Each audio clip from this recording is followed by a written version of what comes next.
Miscelânea Histórica.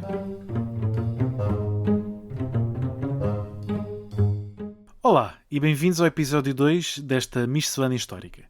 Como explicámos na primeira edição deste novo segmento, aqui procuramos apenas discutir algumas curiosidades, novidades editoriais e fontes que, de outra forma, não abordaríamos em episódios mais longos. Sim, por isso mesmo, o que é que nos trazes hoje aqui, Paulo? Hoje quero apresentar aos nossos ouvintes a base de dados das cantigas medievais galego-portuguesas. Uma base de dados online, inteiramente gratuita, diga-se, e que permite o livre acesso a todas as cantigas deste género, criadas durante o período medieval e, de resto, compiladas em vários cancioneiros ao longo dos séculos. A base de dados resulta de um projeto de investigação, o projeto Litera, Edição, Atualização e Preservação do Património Literário Medieval Português, coordenado por Graça Videira Lopes, Manuel Pedro Ferreira e Nuno Judice, e que contou com a participação de vários outros investigadores e bolseiros. O projeto decorreu já há alguns anos, entre 2007 e 2010, e teve financiamento da FCT, portanto a Fundação para a Ciência e Tecnologia, e esteve sediado no Instituto de Estudos Medievais da Faculdade de Ciências Sociais e Humanas da Universidade Nova de Lisboa. Como disse, a base encontra-se online num site que, de resto, fica na descrição, como é nosso costume. Claro. O projeto em si é muito completo, disponibiliza uma grande quantidade de informação sobre as cantigas,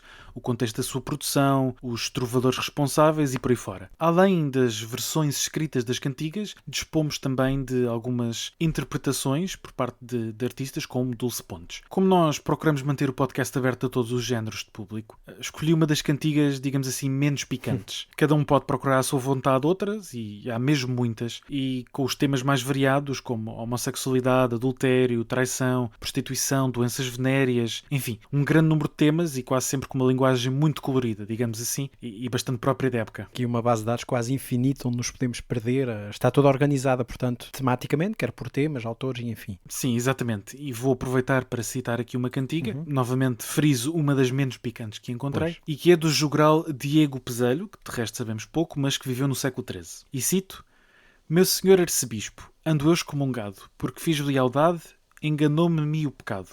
Soltade-me, ai senhor, e jurarei mandado que seja traidor.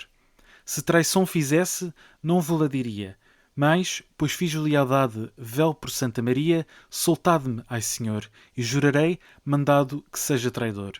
Per minha malaventura tive um castelo em Sousa, e dei-o a seu dono e tenho que fiz gran coisa. Soltade-me, ai senhor, e jurarei mandado que seja traidor. Per meus negros pecados tive um castelo forte, e dei-o a seu dono e em medo da morte. Soltade-me, ai senhor, e jurarei mandado que seja traidor." Fim de citação.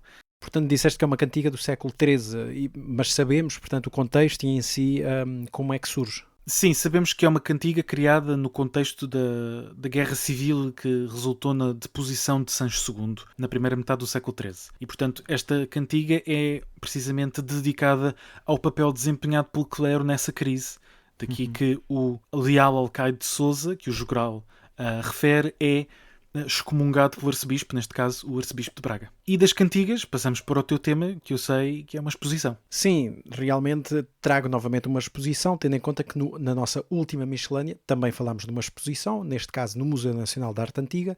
Desta vez é uma no Museu do Oriente, portanto pertencente à famosa Fundação Oriente. E estamos a falar então da exposição Histórias do Império, coleção Távora Secarapinto. É uma exposição que abriu no dia 2 de julho deste ano e que estará em exposição até ao próximo dia 2 de outubro de 2022. E é uma coleção particular e que tem precisamente muitas peças deste período da presença portuguesa na Ásia, sobretudo a partir do século XVI, até século XVII, XVIII e por aí fora, e porque muitas vezes esquecemos que, para além das especiarias, vem um conjunto alargado de muitos outros produtos, desde tecidos, a joias, a animais exóticos, a porcelanas, e estamos aqui também a falar de obras de encomenda, ou seja, algumas delas eventualmente resultado obviamente de pilhagens, mas muitas delas obras de encomendas feitas a artistas locais que também então vão abastecer um mercado europeu interessado neste tipo de peças. Portanto, é uma exposição que tem um espólio riquíssimo e que se recomenda vivamente a sua visita. Muito bem. E para concluir, como aliás é costume em todos os episódios, curtos ou longos, recomendações de leitura. Eu vou recomendar uma obra saída também agora, coordenada por Ana Simões e Maria Paula Diogo, duas investigadoras, e portanto é uma obra em 4 volumes, publicada pela Tinta da China, chamada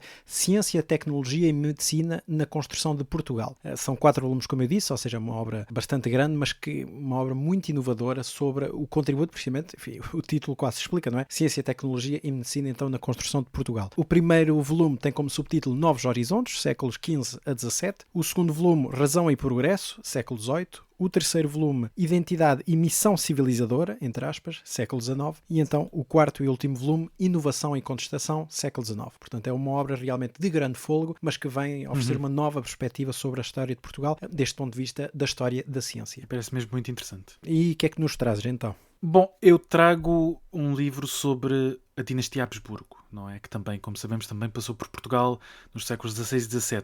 É um livro de Martin Rady, Os Habsburgo, Ascensão e Queda de uma Potência Global, publicado pela Temas e Debates também neste ano. É uma tradução de um livro publicado o ano passado, portanto continua a ser bastante recente, e é muito interessante porque explora precisamente esse percurso de uma família nobre do centro da Europa, relativamente pequena e obscura. Ao longo dos séculos vai conseguindo ascender cada vez mais alto e acaba por governar vários países, como sabemos, desde logo. Espanha e também o Sacro Império Romano-Germânico, a Áustria, por aí fora. E também, não é? Portugal. E portanto é uma perspectiva bastante interessante e recomendo. E pronto, é tudo por hoje nesta nossa miscelânea histórica e contamos com vocês 2 a 8 num novo episódio do Falando de História. Até à próxima. Até à próxima.